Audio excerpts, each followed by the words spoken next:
Everyone and welcome back to the channel. इस video में हम पढ़ेंगे सीवीएस का सबसे पहला और सबसे इम्पॉर्टेंट एसएक्यू में सबसे ज़्यादा फ्रीक्वेंटली पूछा जाने वाला क्वेश्चन, जो कि है हमारा पेसमेकर पोटेंशियल।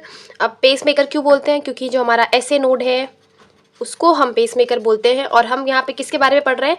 हम यहाँ पे पढ़ रहे हैं एसए नोड के बारे में। तो एसए नोड के पोटेंशियल के बारे में पढ़ रहे हैं, इसलिए इसको पेसमेकर पोटेंशियल बोलते हैं, या इसको हम क्या बोलते हैं? Pre potential. प्री पोटेंशियल मतलब एक्चुअल पोटेंशियल के डेवलपमेंट से पहले जो पोटेंशियल डेवलप होता है, that is known as pre potential. तो हमारा एसए नोड है पेसमेकर, इसलिए इस पोटेंशियल को पेसमेकर पोटेंशियल या एसए नोडल पोटेंशियल या प्री पोटेंशियल बोलते हैं। ठीक है।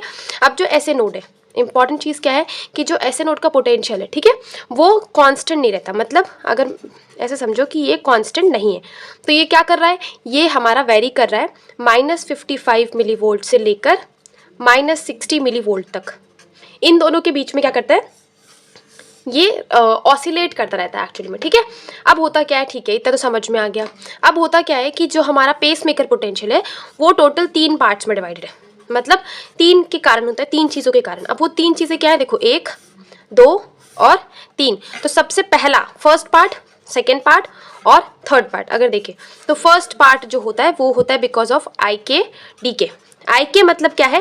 Current due to potassium. D K का मतलब क्या है? डी के मतलब टूटना, गिरना, तो दैट इज डी के। तो आई के डी के मतलब जो हमारा पोटेशियम के कारण करंट है उसका डी के होना, वो हो जाता है हमारा स्लो। तो स्लो आई के डी के। दूसरा जो होता है पार्ट वो होता है because of only sodium ion, जिसको फनी चैनल भी बोलते हैं। ठीक है। और तीसरा होता है हमारे पास कैल्शियम के कारण, कैल्शियम चैनल के कारण। और इसमें भी जो कैल्शियम चैनल है वो मेनली हमारा T type of calcium channel है। ठीक है। टी का मतलब है ट्रांजिएंट। तो ये हमारे 3 पार्ट्स हो गए। अब होता क्या है? देखो, इसके बारे में अगर तुमको समझना है तो ये जो है हमारा आई के डी के पोटेशियम के कारण, तो ये क्या करता है? हम यहाँ पे अगर तुम लिख लो कि आई के क्या है? Current due to efflux of potassium ion. ठीक है, दैट इज आई के। अब अगर हम बात करें, दूसरा था हमारा सोडियम चैनल के कारण, तो ये इसमें क्या हो रहा है? इन्फ्लक्स हो रहा है हमारे सोडियम चैनल का, जिसको हम क्या बोलते हैं? फनी चैनल भी बोलते हैं। Funny channel. ठीक है, लीकी चैनल भी बोलते हैं इसको। और तीसरा हमारे पास क्या है? कैल्शियम का इन्फ्लक्स। और ये कौन सा चैनल है? T type. टी मतलब ट्रांजिएंट। ठीक है, ये हमारा प्री पोटेंशियल है। अब हम इसके बाद भी हमारे पास 2 तरह की चीज़ें मिलती है जो हम नेक्स्ट पेज में ड्रॉ करते हैं, उसके बाद हमको अच्छे से समझ में आ जाएगा। अब देखो, अब अगर हम इसका डायग्राम ड्रॉ करें तो उससे समझना काफ़ी बेटर हो जाएगा। ये हमारा एक ग्राफ है। ठीक। अब इसमें ये एक हमारा बेस लाइन है, एक ये हम लाइन ड्रॉ कर लेते हैं और बाकी ऊपर। ठीक है। तो ये वाला जो हमारा वाई एक्सिस शो कर रहा है वोल्टेज, और ये एज यूजुअल हमको क्या शो कर रहा है? टाइम। अब होता क्या है? देखो, यूजुअली अगर हम यहाँ से ड्रॉ करें तो देखो, ये हमारा एक्शन पोटेंशियल है। ठीक है, ये एक्शन पोटेंशियल ऐसे आता है नॉर्मली, डीपोलराइजेशन देन रीपोलराइजेशन। अब यहाँ पे क्या होता है? रीपोलराइजेशन के बाद ये नॉर्मल अगर ऐसे जाना चाहिए तो ये ऐसे ना जाके ये जाता है ऐसे। तो क्या हो गया? डेविएट हो गया अपने आइडियल उससे। पहला यहाँ पे डिफरेंस आ गया। फिर आता है यहाँ से लेकर यहाँ तक, मतलब हाफ तक समझ लो। तो ये हमको दूसरा पार्ट मिल गया। और फिर इसके बाद हमको मिलता है इसका तीसरा पार्ट ऐसा। फिर ये जाता है वापस ऐसे, फिर ये ऐसे, फिर ये ऐसे, फिर ये ऐसे। तो ये कुछ ऐसा ग्राफ मिलता है हमको। अब हमारे पास जो ये हमने बेस लाइन्स बनाए हैं, ये हमारा एक है -60, ये हमारा एक है -40। ठीक है। और ये जो हमने हाफ वाला पार्ट बनाया है इसको हम लिख लेते हैं -55। ठीक है। अब देखो, ये वाला हम लिख लेते हैं first part.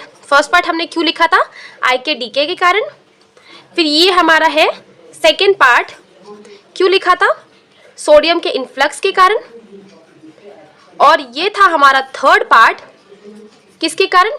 Calcium T type channel के कारण, टी टाइप चैनल्स के कारण। ठीक है, इन्फ्लक्स। तो ये तो हमारे 3 वो हो गए। अब दीदी इसके ऊपर वाले जो आपने डायग्राम बनाया वो बता दो। तो ऊपर वाले देखो, 2 डायग्राम है। ये वाला हमारा शो कर रहा है क्या? डीपोलराइजेशन। और ये शो कर रहा है क्या? रीपोलराइजेशन। तो अब डीपोलराइजेशन किसके कारण हो रहा है? जो यहाँ पे डीपोलराइजेशन दिख रहा है, ये हो रहा है L type of calcium channels. ठीक है। और जो हमको रीपोलराइजेशन दिख रहा है वो अगेन किसके कारण हो रहा है? आई के, मतलब पोटेशियम के इफ्लक्स के कारण। तो आई होप सबसे पहले तो तुमको यहाँ तक समझ में आया। ये जो हम पूरा का पूरा पढ़ रहे थे, ये वाला जो पोटेंशियल हमने पढ़ा, ये एक्चुअली में हमारा प्री पोटेंशियल हो गया, ये हमारे में ऐसे नोड का एक्चुअल पोटेंशियल हो गया। अब हम इसके अलावा हमको एक चीज देखनी है कि पैरासिम्पैथेटिक और सिम्पैथेटिक स्टिमुलेशन में इसका क्या इफेक्ट होता है। पर इससे पहले यहाँ पे समझो कि ये जो हमारा नॉर्मल रीपोलराइजेशन होता है पोटेशियम की इफ्लक्स के कारण हो रहा था, लेकिन फिर क्या हो गया, जो हमारा आई के डी के है वो हो गया स्लो। तो जो ऐसे जाना चाहिए था वो धीरे धीरे पोटेशियम निकलने लगा, जिसके कारण ये नॉर्मल कर्व से हो गया डेविएट। अब जैसे ये डेविएट हुआ, ये आया -60 तक। अब -60 तक आने के बाद क्या हो गया, सोडियम चैनल खुल गए, जिसके कारण क्या हो गया, सोडियम का होने लगा इनफ्लक्स। अब इस सोडियम ने जो पोटेंशियल है वो पहुंचा दिया -55 तक। अब जैसे ही सोडियम ने -55 तक पहुंचा दिया, वैसे ही हमारे टी टाइप कैल्शियम चैनल खुल गए। जैसे ही टी टाइप कैल्शियम चैनल खुले, उन्होंने -40 तक पहुंचा दिया, और -40 हमारा क्या है, थ्रेशोल्ड है। जैसे ही -40 तक पहुंचा, हमारा एक्शन पोटेंशियल जनरेट हो गया, जिसके कारण क्या हो गया, रैपिड डीपोलराइजेशन। और डीपोलराइजेशन यहाँ किसके कारण हो रहा है, L type of calcium channel. और फिर जब ये हमारा एक पीक तक पहुंच गया, उसके बाद होता है रीपोलराइजेशन, जब ये वापस आ रहा है। और ये रीपोलराइजेशन तो यूजुअली आपने हर मेम्ब्रेन में रीपोलराइजेशन पढ़ा है due to efflux of potassium ion, तो ये भी यहाँ पे यही है। तो हम अगर लिख ले यहाँ पे कि हमारा फर्स्ट पार्ट, हमारा सेकेंड पार्ट और हमारा थर्ड पार्ट, ठीक है, इन तीनों ने मिलके क्या कर दिया था, इन तीनों के चक्कर में जो हमारा पोटेंशियल था वो पहुंच गया किससे, -60 टू -40 मिलीवोल्ट। ठीक है, अब ये -60 टू -40 पहुंच गया, मतलब क्या था, -40 मिलीवोल्ट था हमारा थ्रेशोल्ड। इस थ्रेशोल्ड के चक्कर में क्या हुआ, जैसे ही -40 रीच हुआ, इसके कारण हमारा एक्शन पोटेंशियल हो गया जनरेट। ठीक है, तो ये हमारा सबसे पहले एक्शन पोटेंशियल का जनरेशन हो गया। अब इसमें भी एक इंपॉर्टेंट चीज, अगर आपको ऐसे क्यू आता है तो आप लिखेंगे सिंपैथेटिक और पैरासिम्पैथेटिक का इफेक्ट इसके ऊपर, जिसको हम अलग से एक पेज में नोट कर लेते हैं। तो चलो अब हम लिखते हैं सिंपैथेटिक स्टिमुलेशन का इफेक्ट। ठीक है, तो सिंपैथेटिक, अगर हम सिंपैथेटिक का एग्जांपल देखें तो मोस्ट कॉमन एग्जांपल है हमारा एड्रेनालिन, है ना, एड्रेनालिन और एड्रेनालिन, तो एड्रेनालिन हो गया। अब सिंपैथेटिक क्या करता है, हमारा जो हार्ट रेट है उसको इंक्रीज करता है, ये हमने बेसिक से पढ़ा है। ठीक है, अब ये कैसे कर रहा है, तो ये ऐसे नोड के पोटेंशियल में, ठीक है, ऐसे नोडल पोटेंशियल का स्लोप बढ़ा देगा। ठीक है, स्लोप को कर देगा इंक्रीज। अब स्लोप हो गया इंक्रीज, तो मतलब हम अगर डायग्राम देखें, पहला ये ऐसे जा रहा था, तो अब हमने क्या कर दिया, ये ऐसे ऐसे कर दिया, तो सेम टाइम पे हमको ज्यादा स्लोप मिला, ज्यादा फ्रीक्वेंसी मिला, तो इसलिए हमारे पास क्या हो गया, यहाँ पे फ्रीक्वेंसी ऑफ ऐसे नोडल पोटेंशियल बढ़ गया। ठीक है, और इसके अलावा ये एक और चीज क्या करता है कि ये करता कैसे है, एल कैल्शियम चैनल की एक्टिविटी को ये बढ़ा देगा। ठीक है, पहला, और दूसरा क्या करेगा, जो सोडियम चैनल है उसका कंडक्टेंस बढ़ा देगा। ठीक है, अब इसके कारण क्या होगा, इन दोनों के कारण हमारे पास डीपोलराइजेशन ज्यादा होगा, और डीपोलराइजेशन ज्यादा होने के कारण जो हमारा हार्ट रेट है वो बट ऑब्वियस ज्यादा होगा। ठीक है, ये आता है हमारे किस केस में, सिंपैथेटिक स्टिमुलेशन के केस में। अब दूसरा स्टिमुलेशन होता है जिसको बोलते हैं पैरासिम्पैथेटिक, सिंपैथेटिक। ठीक है, स्पेलिंग देख लेना प्लीज। तो पैरासिम्पैथेटिक स्टिमुलेशन की अगर बात करें तो इसका पैरासिम्पैथेटिक स्टिमुलेशन का एक ही एग्जांपल होता है मोस्ट प्रोबेबली, जिसका नाम है वेगस। ठीक है, और वेगस क्या होता है ना, वेगस बहुत पार्शियल इंसान है, मतलब पार्शियल नर्व है। अब पार्शियल नर्व कैसे है कि वेगस सिर्फ काम करता है एट्रिया पे, और वेगस वेंट्रिकल से वेगस का कोई लेना देना नहीं है। वेगस बोलता है वी तो मेरे पास है ही, तो मैं वी के पास क्यों जाऊं, तो वेगस का वेंट्रिकल पे कोई इफेक्ट नहीं होता। ठीक है, तो अब क्या होता है कि जैसे ही मान लो अगर हमने वेगल स्टिमुलेशन किया, ठीक है, तुमने करवा दिया वेगल स्टिमुलेशन, वेगल स्टिमुलेशन के कारण तुमने क्या कर दिया, इंटेंसिटी वेगस की बढ़ गई, जिसके कारण वेगस ने M2 रिसेप्टर पे काम किया।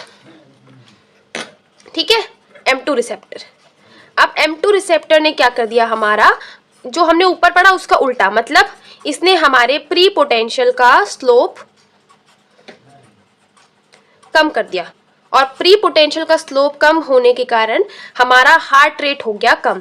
और उसने क्या किया था, सोडियम चैनल का कंडक्टेंस बढ़ाया था, इसने क्या कर दिया, हमारे पास पोटेशियम चैनल का कंडक्टेंस बढ़ा दिया।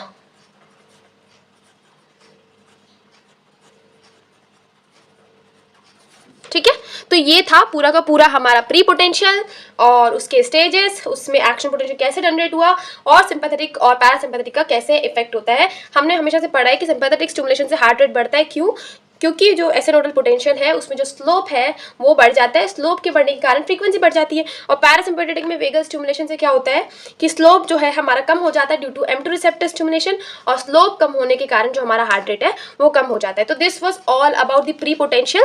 अब हम नेक्स्ट वीडियो में देखेंगे नेक्स्ट टॉपिक के बारे में। अगर आपको टॉपिक समझ में आया तो just do let me know, and till then bye bye. We will